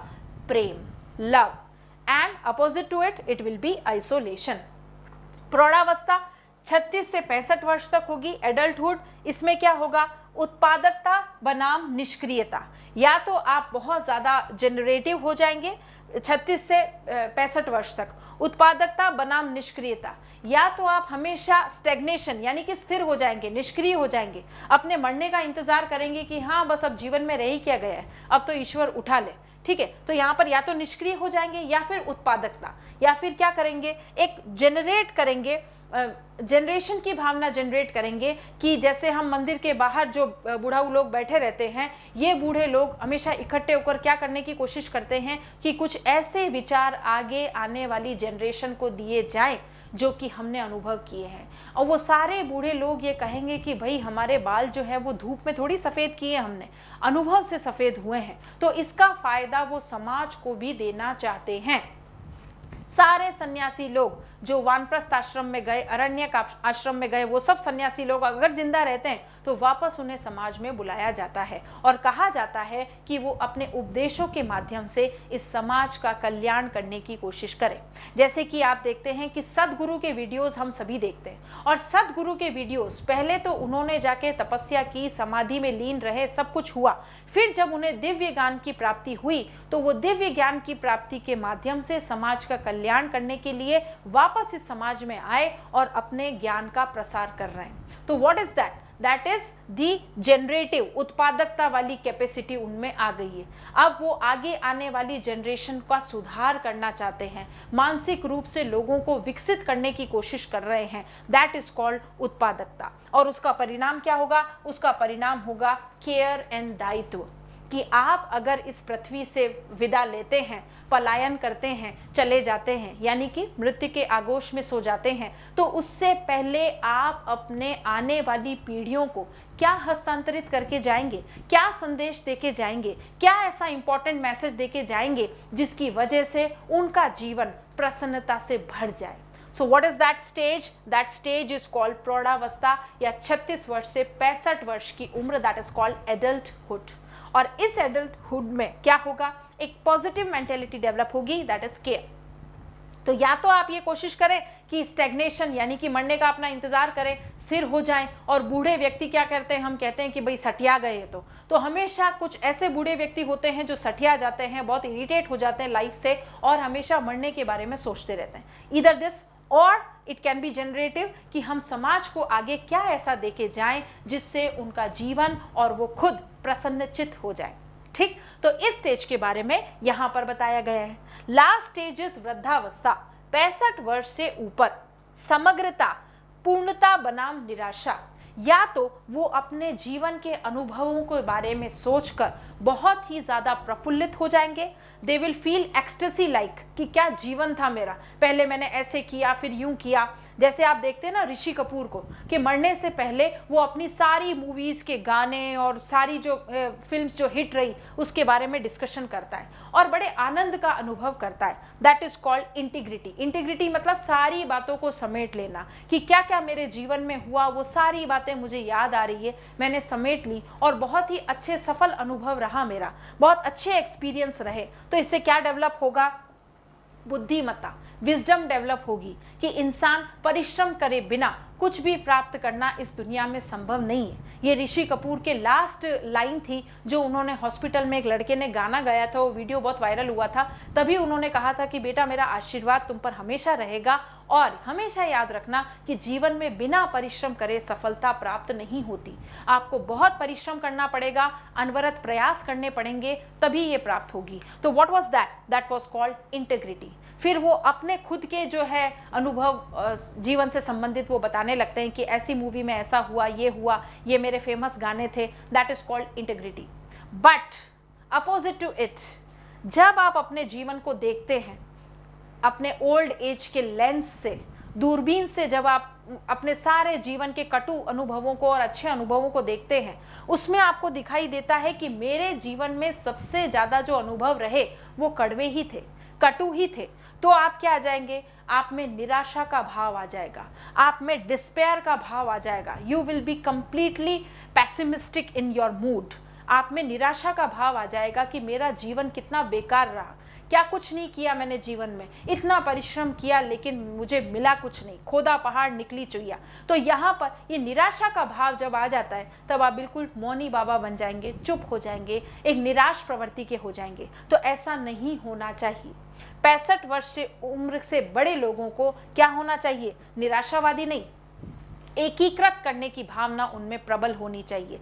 When you have the feel of integrity, when you can assume all your experiences were nice, were fruitful, were joyful, and sweets are the adversities, ठीक है, sweets are the fruits of adversities. अगर आप ये महसूस करते हैं तो इसको महसूस करने के बाद आप में कौन सी भावना जागृत होगी? विजडम, ठीक है। इंसान को इंटेलिजेंस तो बचपन से ही मिलती है, लेकिन वो जो विजडम है, जो बुद्धिमता है, जो प्रज्ञा जिसको हम कहते हैं संस्कृत में, ये प्रज्ञा कब डेवलप होती है? आपकी 65 वर्ष की उम्र के बाद। So these were all 8 stages designated by Erik Erikson. और इसके एरिक एरिक्सन के पूरे टेबल में आपको 2 चीजें याद रखनी है। First is this table and the second one is this, right. क्या क्या इसका समाधान, इसकी परिणति रही, इन संक्रांति होगी, संक्रांति के बाद में पॉजिटिव और नेगेटिव इफेक्ट्स दिखाई देंगे, तो उसमें से हम नेगेटिव इफेक्ट्स को दरकिनार कर पॉजिटिव इफेक्ट्स का एक टेबल बनाएंगे और उनको याद रखेंगे। और वो टेबल जो है वो एरिक एरिक्सन द्वारा होना चाहिए, आपके पर्टिकुलर ओपिनियन द्वारा नहीं। एरिक एरिक्सन ने क्या पॉजिटिव इफेक्ट्स बताए वो, और ये याद रखना है कि सवायता बनाम शर्म संदेह था, विश्वास बनाम अविश्वास, परिश्रम बनाम हीनता, ये सारे के सारे प्रीवियस ईयर्स में किसी न किसी तरह से आपसे पूछे गए। तो इस तरह से एरिक एरिक्सन का सिद्धांत, जो एक नव फ्रायडवादी थे जिन्होंने चाइल्डहुड एंड सोसाइटी नामक बुक लिखी 1950 में, उन्होंने ये सारे एपिजेनेटिक प्रिंसिपल के बारे में बताया। तो मैं आशा करती हूं कि ये एरिक एरिक्सन का सिद्धांत, सिगमंड फ्रायड का सिद्धांत अब आपके मनोमस्तिष्क में बैठ चुका है और आप इसे याद करने के साथ साथ एक बहुत ही अच्छा सुखद अनुभव भी ले रहे हैं, क्योंकि आपको सारी बातें समझ में आ रही हैं। तो I hope you have enjoyed this video and please do give your comments every time so that I can also get the motivation and initiative to give and provide more and more interesting videos for you. Thank you all of you.